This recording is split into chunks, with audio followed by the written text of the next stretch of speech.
These were the final moments of former Russian sub-commander Stanislav Radzhitsky's life.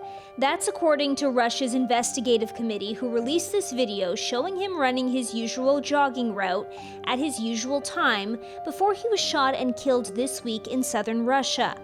Russia says the man following on the bike is responsible for the death. The committee releasing this video, it says, is of Russian soldiers taking the gunman into custody hours later. The video has not been verified. Ukraine has denied involvement but says it has released details about the killing, including that Radzhitsky was shot 7 times with a pistol and heavy rain meant there were no witnesses. He's not the only military leader to be killed this week. Russian Lieutenant General Oleg Sokov was killed this week in a Ukrainian missile strike in Berdyansk.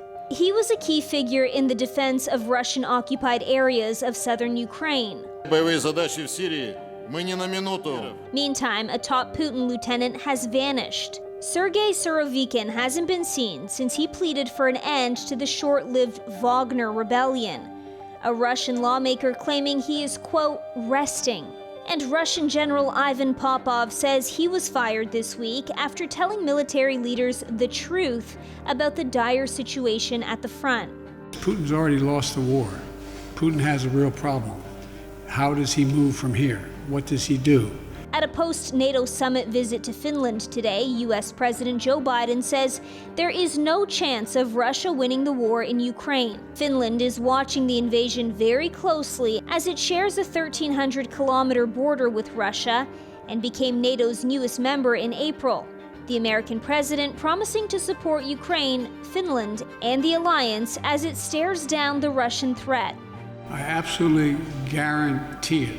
There is no question. There's overwhelming support from the American people. There's overwhelming support from the members of the Congress, both House and Senate, and both parties, notwithstanding the fact there's some extreme elements of one party.